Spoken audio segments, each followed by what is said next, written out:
બનાસકાંઠા જિલ્લાની પાલનપુર નગરપાલિકાના પૂર્વ ચેરમેન અને વર્તમાન નગરસેવકે પાલિકાના કચરો ઉપાડવાના કામમાં કૌભાંડ થવાનો આક્ષેપ કર્યો છે. હાલના પાલિકા પ્રમુખને સસ્પેન્ડ કરવાની લેખિત રજૂઆત કરતા જ ખળભળાટ મચી ગયો છે. પાલનપુર પાલિકા દ્વારા શહેરના જાહેર માર્ગોથી રાત્રિ સફાઈ તેમજ ડોર ટુ ડોર કચરા કલેક્શનમાં દર માસે ₹45 લાખનું બિલ ઉઘરાવવામાં આવી રહ્યું છે, જેની સામે પૂરતી સફાઈની કામગીરી ન કરી લાખો રૂપિયાનું કૌભાંડ આચરવામાં આવી રહ્યું હોવાનો પણ આક્ષેપ કરાયો છે.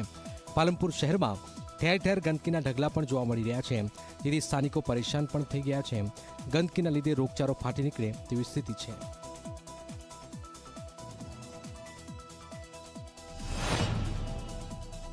એમાં નગરપાલિકા 1963ની કલમ 37 મુજબ આ કૌભાંડ માટે જવાબદાર ચીમનભાઈ સોલંકી, જેમણે આ કોન્ટ્રાક્ટર સાથે મળી અને કૌભાંડ આચર્યું છે, એમને ગુજરાત નગરપાલિકા અધિનિયમ 1963ની કલમ 37 મુજબ પ્રમુખ પદેથી તેમજ સભ્ય પદેથી સસ્પેન્ડ કરવા માટેની અમે રજૂઆત કરી છે.